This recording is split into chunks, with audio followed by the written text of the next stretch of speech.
السلام علیکم ورحمۃ اللہ وبرکاتہ۔ ان الحمد للہ والصلاۃ والسلام علی رسول اللہ وبعد۔ سامعین کرام،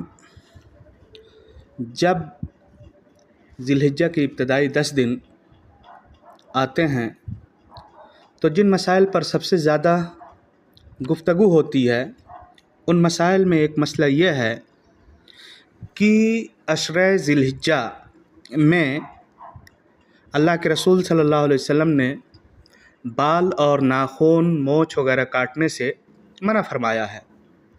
سوال پیدا ہوتا ہے کہ کیا یہ ممانعت صرف قربانی کرنے والے کے حق میں ثابت ہے، یا جو قربانی نہ کر رہا ہو اس کی وجہ یہ ہو کہ وہ صاحب استطاعت نہیں ہے، یا یہ کہ اس پر قربانی واجب نہیں ہے۔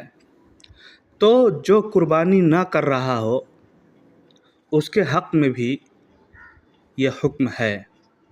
جب ہم اس سوال کو تلاش کرنے کی کوشش کرتے ہیں تو سب سے پہلی بات ہمیں یہ معلوم ہونا چاہیے کہ اگر کوئی شخص قربانی کا ارادہ رکھتا ہو تو اس کے لیے بال اور ناخن وغیرہ کاٹنا درست نہیں ہے۔ درست نہیں ہے، اس کو بال اور ناخن وغیرہ کاٹنے سے گریز کرنا چاہیے، کیونکہ ام سلمہ رضی اللہ تعالیٰ عنہ سے مروی ہے کہ اللہ کے رسول صلی اللہ علیہ وسلم نے ارشاد فرمایا، اذا رأیتم ہلال ذی الحجہ واراد احدکم ان یضحی فلیمسک عن شعرہ واظفارہ۔ جس کے پاس قربانی کا جانور ہو اور وہ اس کی قربانی کا ارادہ رکھتا ہو تو جب ذی الحجہ کا چاند طلوع ہو جائے تو اسے چاہیے کہ وہ قربانی کرنے سے پہلے اپنے بال اور ناخن میں سے کچھ بھی نہ کاٹے۔ اس حدیث میں اللہ کے پیارے رسول صلی اللہ علیہ وسلم نے بال اور ناخن وغیرہ کاٹنے سے منع فرمایا ہے۔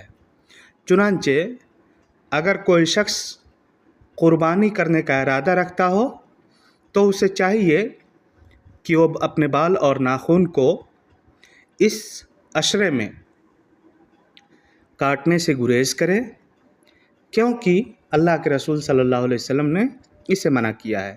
یہ صحیح مسلم کی روایت ہے اور حدیث نمبر ہے 1977۔ اس حدیث کے تعلق سے جمہور علماء نے کہا ہے کہ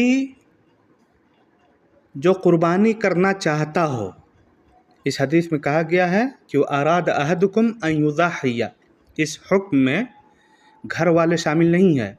یعنی گھر کا اگر کوئی گارجین اپنے نام سے قربانی کرنا چاہتا ہو تو یہ ممانعت، ناخن وغیرہ کاٹنے کی ممانعت اس کی اولاد، اس کی بیوی کے لیے نہیں ہوگی، بلکہ یہ صرف خاص اسی شخص کے لیے یہ ممانعت ہوگی، اور اس کے لیے یہ درست نہیں ہوگا کہ وہ اپنے بال اور ناخن کو تراشے۔ اب دوسرا سوال یہ پیدا ہوتا ہے کہ جو قربانی نہ کر سکے، یعنی اس کے پاس استطاعت نہیں ہے، قربانی نہیں کر رہا ہے، تو سوال پیدا ہوتا ہے کہ وہ اپنے بال اور ناخن کاٹے گا یا نہیں۔ کیا اس تعلق سے کوئی روایت موجود ہے؟ تو اس تعلق سے عبداللہ ابن عمرو ابن عاص رضی اللہ تعالیٰ عنہ کی ایک حدیث ملتی ہے جس میں ہے کہ امرت بیوم الاضحیٰ عیدا جعلہ اللہ عز وجل لہذه الامہ قال الرجل ارأیت ان لم اجد الا اضحیۃ انثی افاضحی بها قال لا ولكن تأخذ من شعرك واظفارك وتقص شاربك وتحلق آنتك فتلك تمام اضحیتك عند اللہ عز وجل۔ نبی اکرم صلی اللہ علیہ وسلم نے فرمایا، اضحیٰ کے دن یعنی 10ویں ذی الحجہ کو مجھے عید منانے کا حکم دیا گیا ہے۔ قربانی ہم جانتے ہیں کہ 10ویں ذی الحجہ کو قربانی کا تہوار ہم مناتے ہیں، تو اللہ کے پیارے رسول صلی اللہ علیہ وسلم نے فرمایا کہ 10ویں ذی الحجہ کو مجھے عید منانے کا حکم دیا گیا، جسے اللہ رب العزت نے اس امت کے لیے مقرر و متعین فرمایا ہے۔ ایک شخص کہنے لگا، بتائیے کہ اگر میں بجز مادہ اونٹنی یا بکری کے کوئی اور چیز نہ پاؤں تو کیا اسی کی قربانی کر دوں؟ آپ صلی اللہ علیہ وسلم نے فرمایا نہیں، तुम अपने बाल कतर लो, नाखून तराश लो, मोछ कतर लो, ज़ेर नाव के बाल काट लो या साफ़ कर लो, अल्लाह अज़्ज़ व जल के नज़दीक सवाब में बस यही तुम्हारी पूरी कुर्बानी है।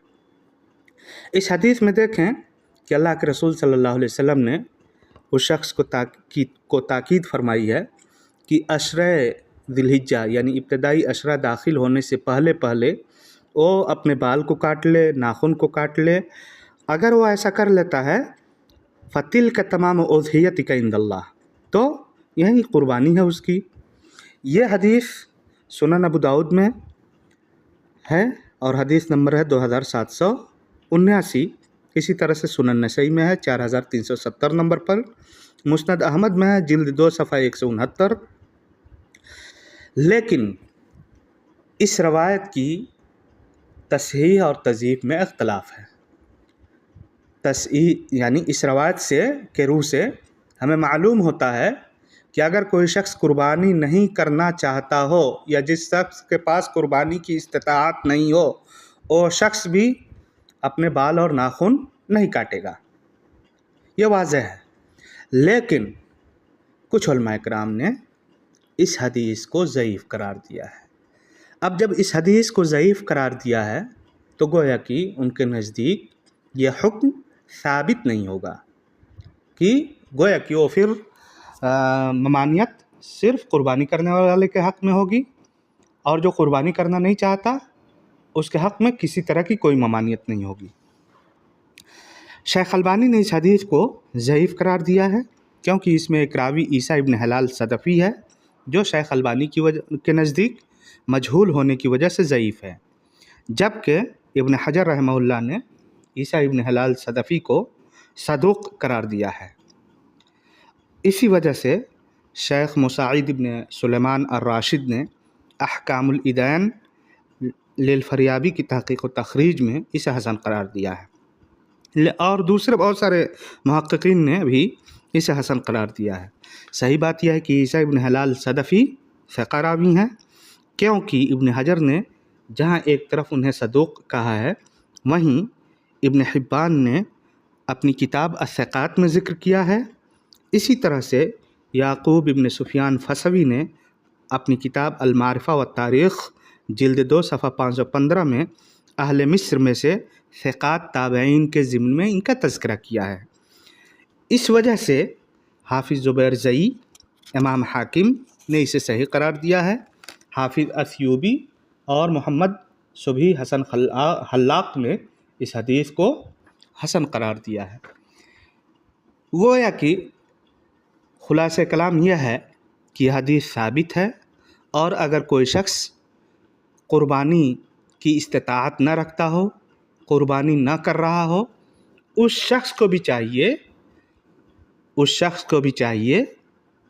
कि वो शख्स क्या करे, अपने नाखून, बाल, मोछ वग़ैरह ना काटे, क्योंकि अल्लाह के रसूल सल्लल्लाहु अलैहि वसल्लम ने ऐसे शख्स को ये फ़जीलत बताई है कि अगर ऐसा शख्स इस अशरे में बाल, नाखून वग़ैरह नहीं काटता है तो ऐसे शख्स को कुर्बानी का सवाब हासिल होता है। चुनांचे हमें इस बात का ख्याल रखना चाहिए। अगर मैं 2 जुमलों में तमाम बातों का खुलासा पेश करूं तो यह है कि अगर कोई शख्स कुर्बानी करना चाह रहा है तो उस ताल्लुक़ से मुत्तफ़क़ा तौर पर उलमाए किराम की राय यह है कि ऐसा शख्स अपने बाल और नाखून को काटने से गुरेज़ करेगा। लेकिन अगर कोई शख्स कुर्बानी न कर रहा हो, उसके ताल्लुक़ से भी राजिह कौल यही है कि वो शख्स अपने बाल और नाखून को काटने से परहेज़ करेगा और फिर कुर्बानी के दिन अपने बाल और नाखून को काटेगा तो उसे कुर्बानी का सवाब हासिल होगा। ये इस तमाम ऑडियो का खुलासा है।